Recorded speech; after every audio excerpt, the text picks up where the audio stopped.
Another day. As is often the case, I have a great idea for a video, and then I talk too much.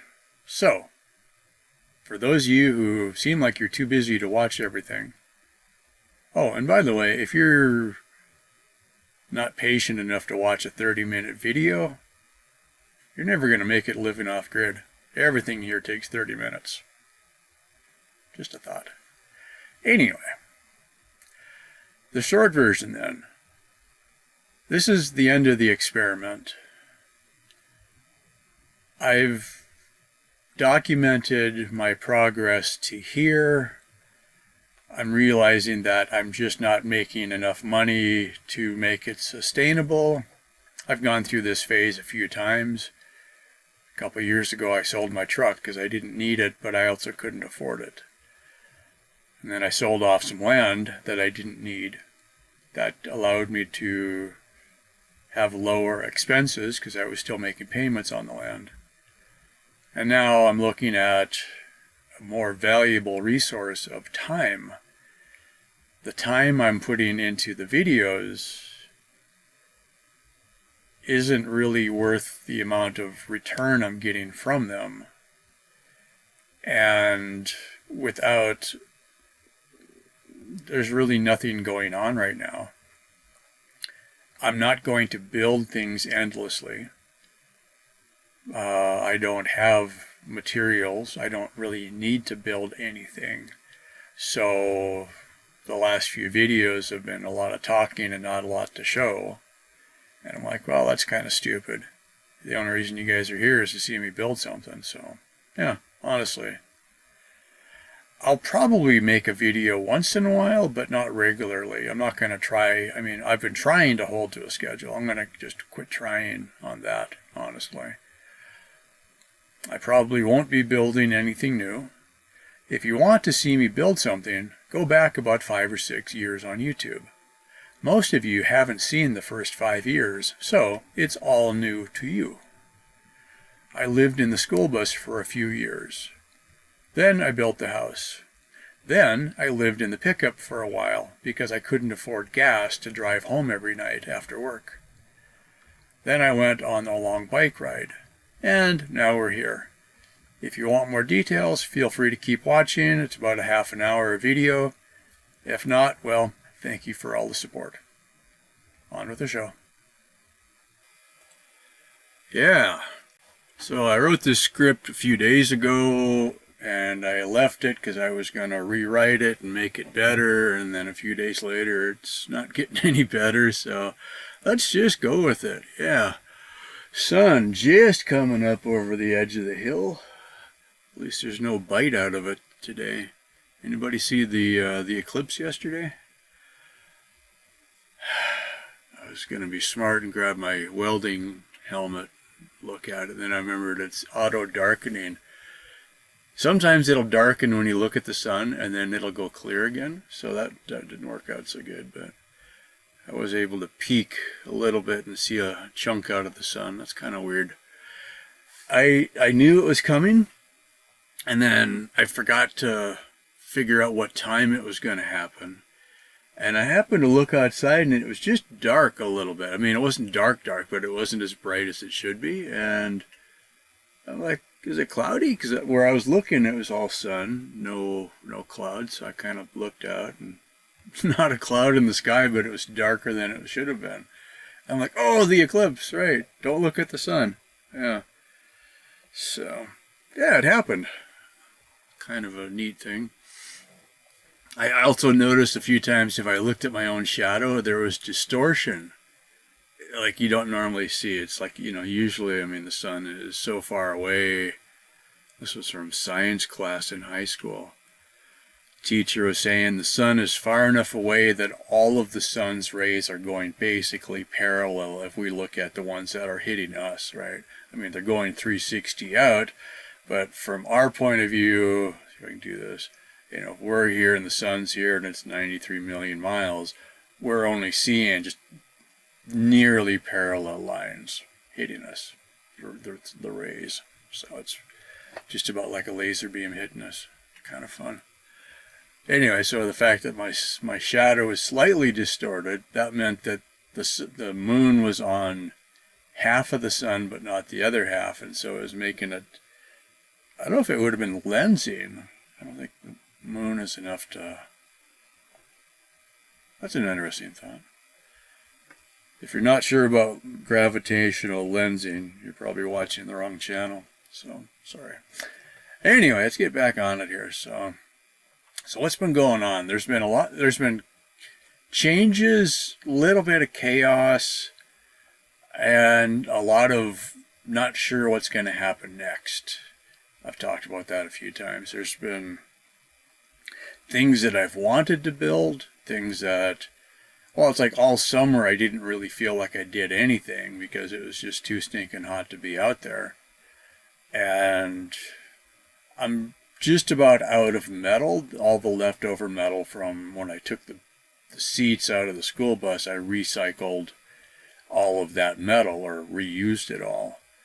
So that's anything I've made, like bike stuff, that's where it's come from, is I've chopped up the seats and then re-welded them and made bike frames and stuff like that, which was free, but it wasn't ideal. I don't have any long pieces. There's a bunch of pieces that have, bends in them already, from when they made the seats. And so some of the details on the current Delta Trike, I just took advantage of where the bend was and I cut it and I used the bend. But, and then you got to waste a bunch of time taking the paint off. And so what I got done building was done earlier, over the winter into the spring, and then it was basically working, so I've been using it. So that's kind of cool. This was the first, I guess in that respect, it was a resounding success. The Delta Trike is the first thing that I've built that actually worked as far as a bicycle or a trike or something. I mean, well, the trailers have worked, but I've never been able to build something I could ride on that worked. There's always been some glaring defect. And this one worked. So, okay, I basically kept taking the parts that worked on the other ones, like, the Blue Bike electric trike. I had a horrible time with the chain. Getting the chain from the pedal back to the wheel because it does a little dog leg. So that never worked right.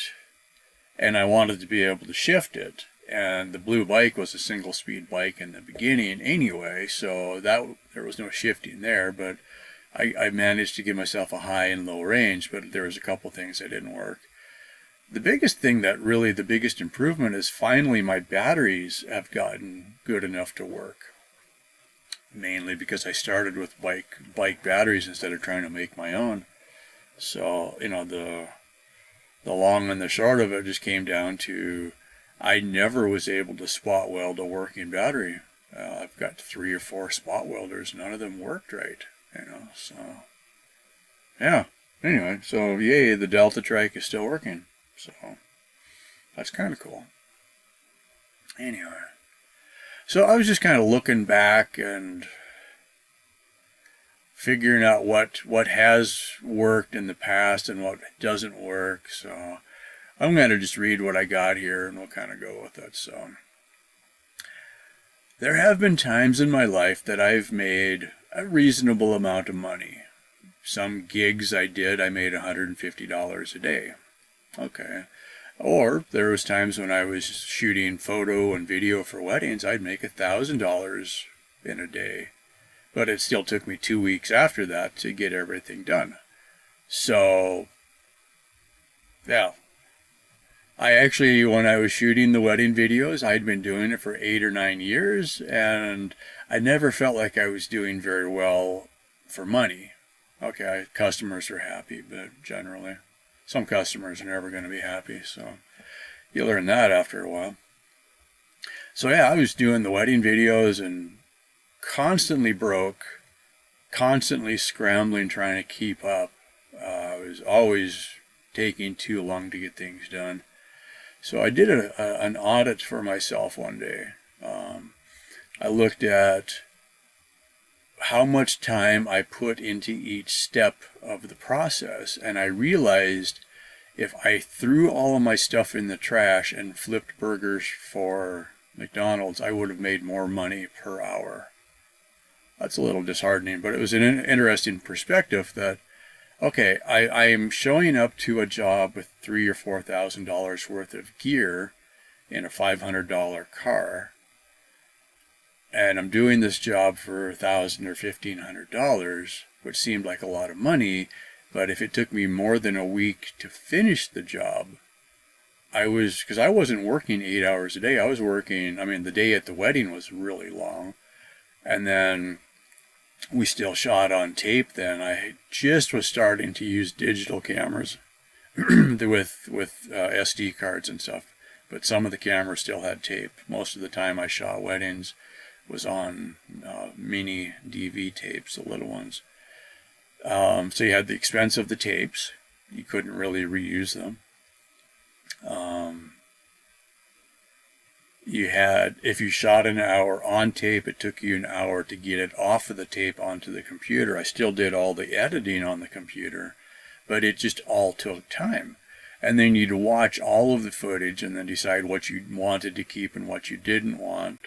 And then you would start to do the edit, and then you'd fix the audio, and then you'd, do some color correction, and then you'd, in the very end, then you'd start burning DVDs. Towards the end, I was shooting high def, so I think I already had bought a Blu-ray burner, so I did a couple that were delivered on Blu-ray, and then 2009, the other time the economy tanked, was at the end of when I was doing that, and yeah, so then I had no money, and I sold my cameras for, pennies on the dollar just to get something out of them, and yeah. So that was the end of doing weddings, right? But yeah, there's been days where I made $150 a day, or when I was a mechanic for the Postal Service, I made $60,000 a year, 2 years. And then I came out here, immediately lost $20,000 a year, plus had to drive 100 miles to work. So my career path has not been very good, honestly. You get a good job and then something happens and you move. So, yeah. I've never really, the money's been nice, but I've never really made good money decisions, I guess. So, yeah, anyway. Yeah, there were days I made $1,000 a day, but those days are long gone. I feel like I'm coming up on the end of an experiment here. Looking around, sure, there are some projects still to do, and some of them I'll probably even do, but not right away. This whole summer I had time, but it was too hot to work much. Now it's cooling off. I still have time, but no money. Well, not enough money at least. This comes back to the big experiment. I've often been surprised how much support I've gotten through these videos. I had people donate solar panels. Thanks, Houston Firefox. I've had people buy some of my land. Huge thanks for that. People have mailed me food and coffee. Often I'll get super thanks on the videos. Those are one-time donations.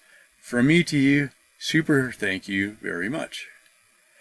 But lately, combined income has been around $100 to $200 per month. I don't need $1,000 per month, but the months I'm not making enough money, nothing much happens out here. The phrase, if it was going to happen, it would probably happen by now, right? When one door is closed, don't spend too much time looking at it. Go find a new gig. So, that's kind of what happened, mostly in a roundabout way. I accidentally got a job. Jobs can be a good thing sometimes. This one is in town, so not so far away I'll need to go buy something to drive. It's only a few hours of work, a few hours each week. Or a few days each week. 4 hours a day, 3 days a week, something like that. So that still leaves me time to tinker on my own stuff. and I get to do some things that are interesting. Since I showed up with some tools and skills, we kind of look at what I could do that would make things better. Also, because I still live on the ranch, my expenses are very low. The house and the land are now paid for. There are little bits of taxes, but not too much. My main expenses are the cell phone, so I have internet at least some of the time. And I get to buy some food, mostly rice and beans and cans of chili, survival rations. Maybe that's the frustrating part of all this. I don't need a lot. I just need a little bit more than what I've been getting. Now, for the most part, I'm probably still making 3 or 4 times as much money as I have been from YouTube. So, well, thank you all for all the support. It has been fun. But when I looked ahead, I don't see things really growing the way I had hoped. Over 2,500 of you have become subscribers to the YouTube channel. Thank you very much. I'm glad you're seeing something here you liked. I was going to rattle off how many people are actually YouTube members or Patreons or other supporters, but at the moment the internet isn't working. Shocking, I know. Sometimes it works. I do want to say, though,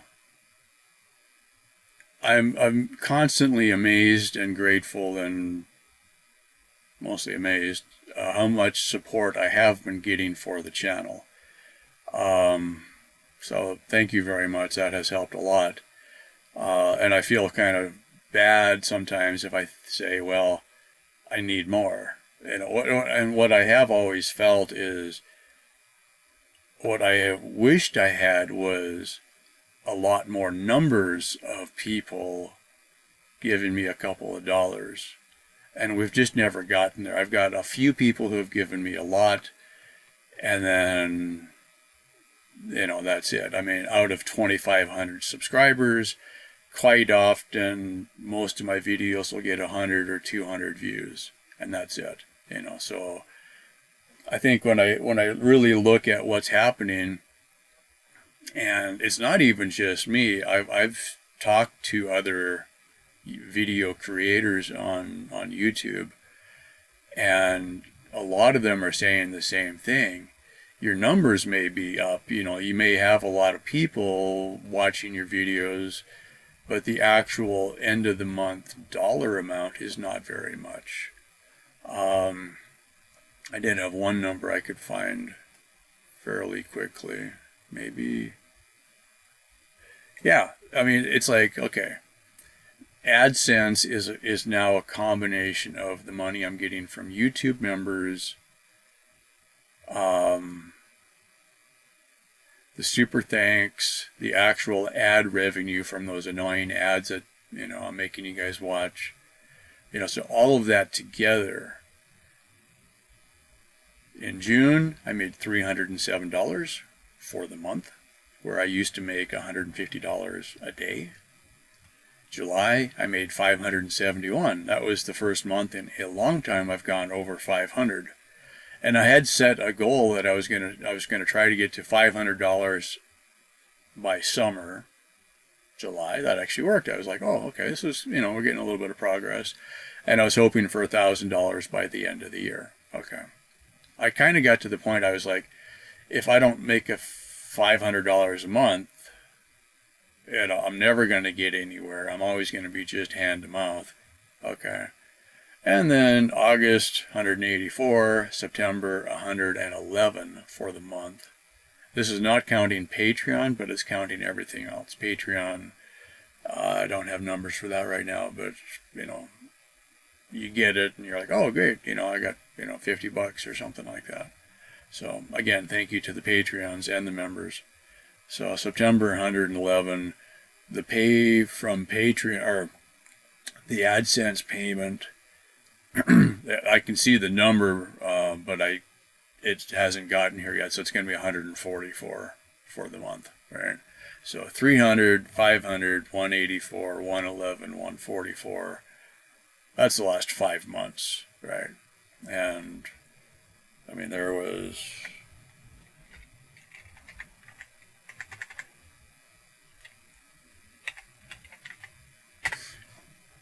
I was making $5,000 a month as a mechanic for the Postal Service. Yeah, it's like, where did that money go? You know, that's the money I was making when I bought the land out here.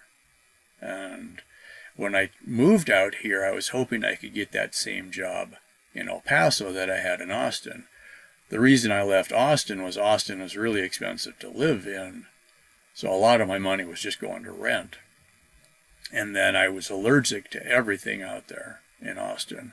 Here, you know, the times I'd come out here on vacation, you know, the time, you know, I bought the land and then was still living in Austin. I drove out here 2 or 3 times for vacation. And I remember the first time, about halfway from Austin to here, I just suddenly felt better. I mean, literally, my lungs cleared up. I could breathe. And I'm like, oh, wow. This is what, you know, I forgot how bad it was until I got out of it. I'm like, oh, wow. I'm drowning in Austin. It's like my lungs felt like they had crap in them all the time. It was rough, you know. So coming out here, it was more of a survival thing, because I just felt like I was dying in Austin. So I'm like, okay, I got to get out of Austin, right? Otherwise, I would have stayed. I mean, Austin, the job I did there was one of the few jobs I really felt like I was doing well. I worked with guys that I got along with really well. So, you know, it was really hard. That was one of the hardest jobs to leave. You know, some jobs you're like, yeah, you're just get out, you don't care. But this was a good job. So, and it paid a lot of money. But yeah. Anyway, so here we are, right? It's all been great, but I just needed a little bit more. So anyway, I've not been uploading much for videos in the last few months. Sorry. For those of you who are supporting, thank you very much. I don't expect to upload very much ranch or off-grid videos or bicycle stuff for a while. Since you've not been getting your money's worth lately, I'd understand if people wanted to quit supporting on Patreon or on members, because I haven't been uploading a lot. I don't anticipate uploading videos about where I'm working. You know, it's just kind of separate. There's no, you know, it's not a big secret, but it's not going to be a job that I upload videos about. What I am looking at, though, in the future, I had this idea a couple times, and this time it's starting to kind of click a little bit. I still like making stuff, but until I have time and money and materials, or a way to get the materials, I don't see making things very much for the next year probably. But that's a big part of my life, is making things. So one of the things I'm looking at, I was learning a CAD program called FreeCAD, and I'm also learning Blender. Which is kind of funny when I think about it, because I have a program called Lightwave, which is from a company called NewTek, which is actually a Texas-based company. The video editing program and this Lightwave program were both from NewTek. Lightwave, if anybody remembers seeing any of the little robots that I made from the Mars Clipper universe, the books that I wrote that nobody read, you could create a 3D object and then you can animate it and it can drive around the screen or whatever. Okay. Lightwave I've been using off and on since the 90s, actually. Yeah, it's like 30 years. It's one program I've used for 30 years. It's not like I got 30 years experience on it, but there was things that I got pretty good at, and I learned all the keyboard shortcuts. Well, since then I've switched over to practically everything I do is on Linux, and there isn't a Lightwave that runs on Linux. So I was looking around, and here's this program called Blender. Blender is free. One of the things that Blender is really good at is compositing and making 3D animations. You know, so for example, if I shot a scene out here on the desert, so you'd see the sand and the bushes and the rabbits or whatever. I could then have a robot appear to drive through the scene, but the robot really wasn't there. That's compositing. You take, was it Mary Poppins, right? One of the first Disney movies where they combined live action, real film movie and hand-drawn animations, and the characters actually were interacting with each other. That was a composite, basically. Two things put together. Okay, so that's kind of what I'm looking at now, is I could create a bunch of the ideas that I never had time to make. And my thought was, if I do that, one, it'll give me a chance to see what the thing really looked like. If I create the objects in CAD, they will be dimensioned and correctly sized, so I can say, okay, if the wheel is 20 inches tall, and if it's got a robot arm, or if it's got a backhoe, or some kind of I started off 5 or 6 years ago when I wrote the first book about going to Mars, not the one that nobody read, but the one that never even got published. The character was going to be one guy going to Mars as kind of a scout, and then they were going to send the next team later. So they send him with a bunch of materials. It was kind of based on what would happen if I got to go to Mars, and so I just wrote it as if I was the one going.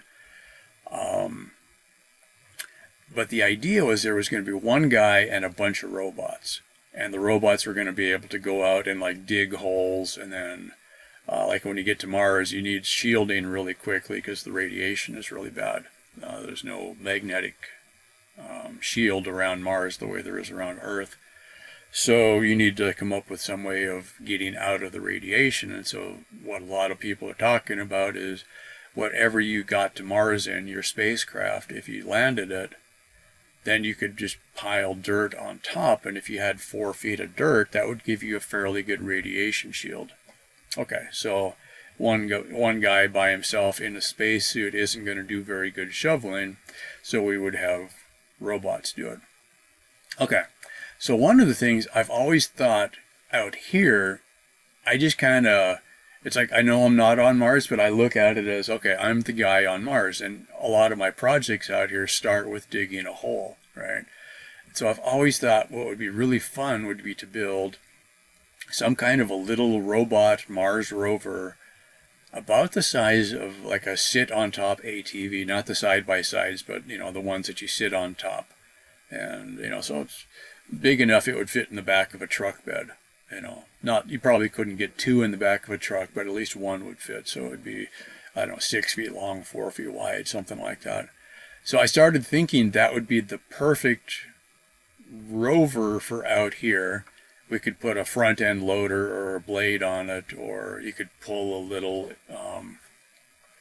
like a plow or something to break up the ground. I'm not going to go into farming mode, but like the 3,000 gallon hole that I dug, it took me over a year to dig that. Well, if I had a robot do it, even if it wasn't faster, I wouldn't have to do it. I could go do something else. Okay. I don't know if I would ever spend the money building one of these for real, but if I built it in a virtual world, I could see what it looked like. Okay. And then I was thinking there was a part of it where there's the Unimog was a Mercedes project, started after World War II. They kind of created it to be a multi-purpose vehicle to help German farmers recover from the war. So this was something that could be a truck and could be a tractor, essentially. So you could use it to pull something across the field, and then the military took it another step further. They actually made a backhoe and a front-end loader for it. I think it was the Marine Corps had some that were built under license from Mercedes by Freightliner. So there's I think it's the FLU 19. I'll put up a picture so you can see what I'm talking about.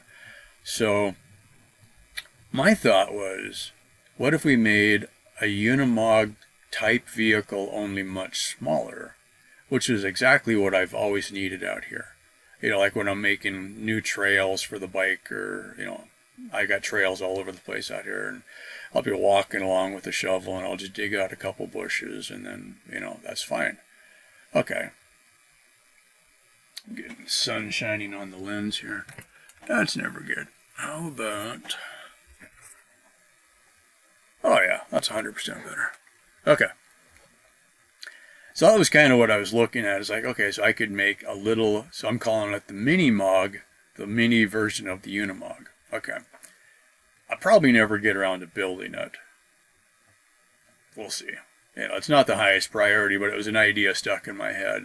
So I thought, if nothing else, as I get time, I'm learning the software, I should be able to virtually create some of these things that will just put them up here. It's like, okay, here's an idea. And if somebody wants to build it themselves, go crazy, you know. One of the hardest things was when I was doing the Delta Trike, I really wanted to build those for other people, right? Like that was, I was considering that a possible source of income. There are Delta Trikes on the market that are about $2,000 a piece, okay? And then the one company I mentioned, Utah Trikes, their Deltas aren't that popular, but their other recumbent trikes, some of them have full suspension on them, and they're going for $5,000 each, right? So I'm like, okay, if I could get a few of my ducks in a row, that was one of the things I really wanted to try, was if I built a couple for myself for testing and then made a few to sell, okay, there's people that could ride those, right?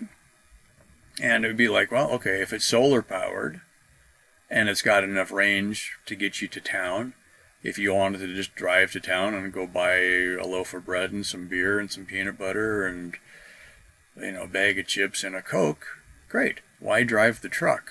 You know, this thing would just get you there and get you home, and then you just leave it outside, and the next time you want to go, it's fully charged. It's, you know, solar. You know, and then I thought, well, shoot, if somebody was just starting off out here, we could make the battery pack for the trike actually what powers your house, right? If you were going to spend $4,000 on a side-by-side ATV, it still doesn't have a generator, right?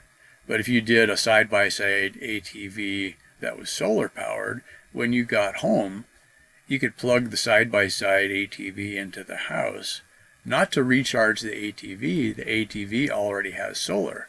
You're plugging it in to power your lights and your rice cooker or whatever.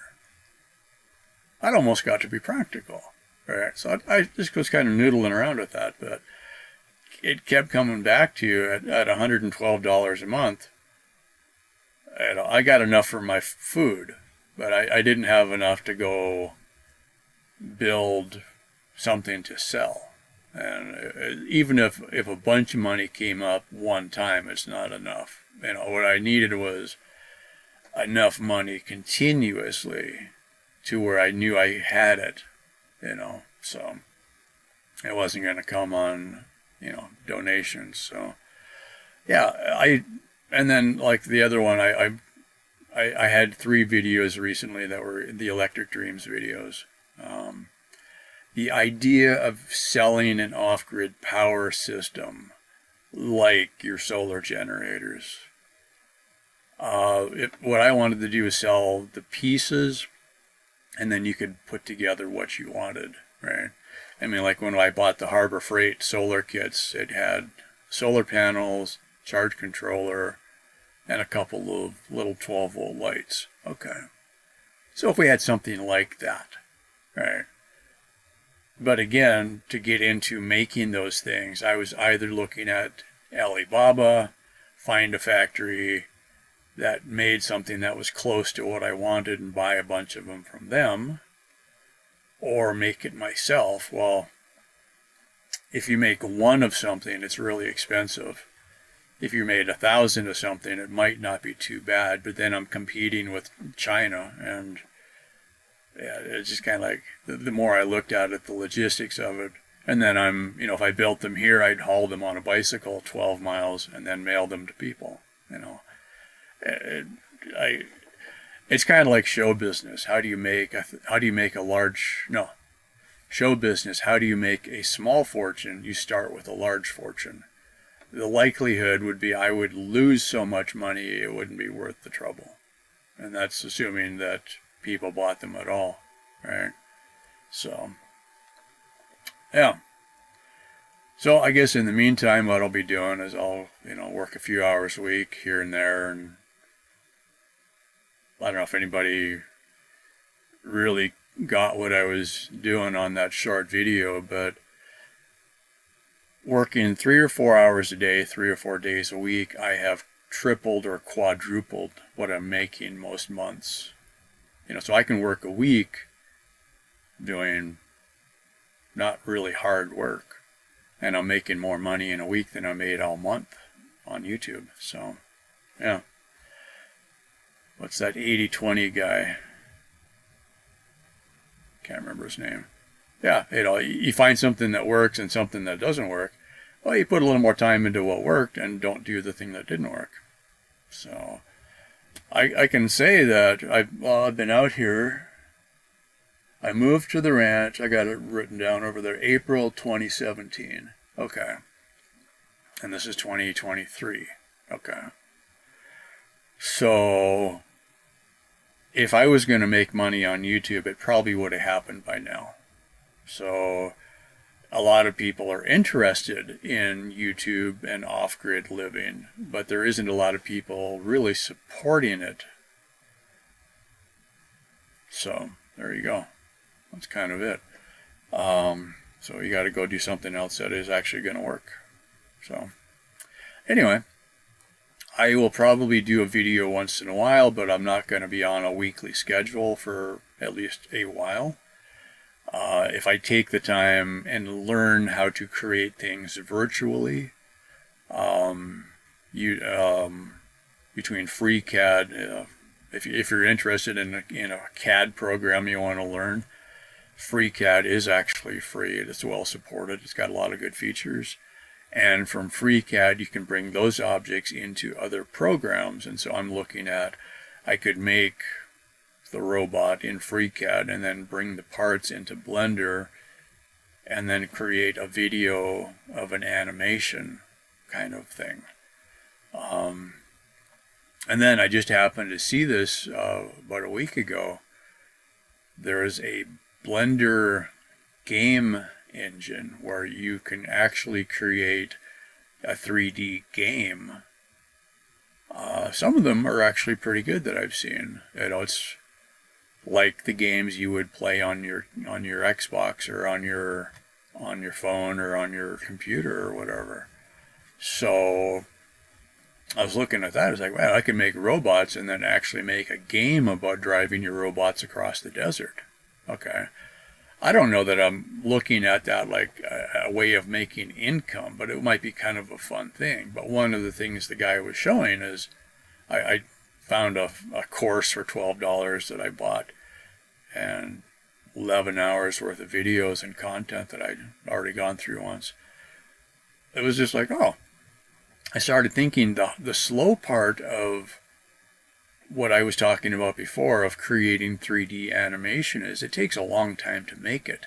But if you make it as a game, once you've got it made, you could literally drive the robot in real time and you'd be done. Or like, oh, okay, that's a clever shortcut. Instead of trying to make it, it could take you a week to make a 30-second video, but if you make it as a game, you could just drive it a few times until you got what you wanted. So that's kind of funny.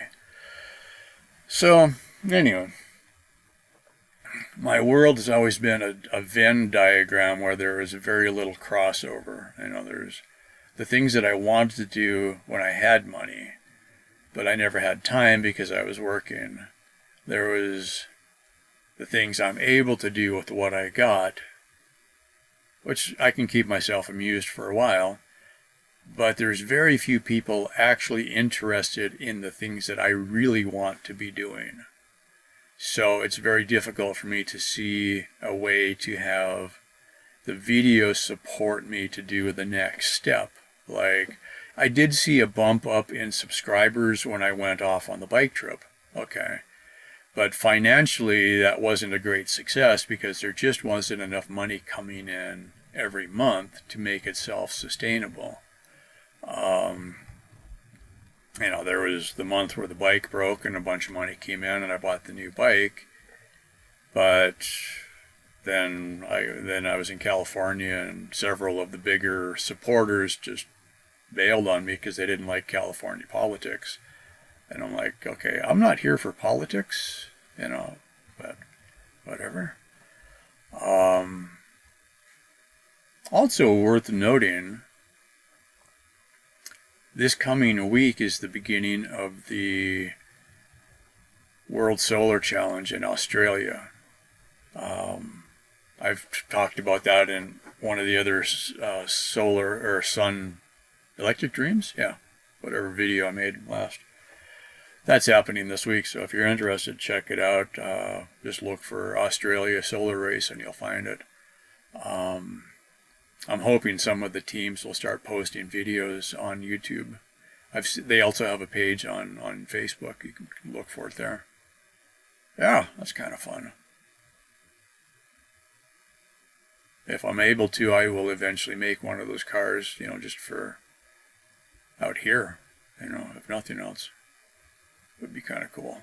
But anyway, I'm not going anywhere, but I'm probably not going to post very much. So we'll see how it goes. Anyway, as always, thanks for all the support, and I'll see you when I see you. Bye for now.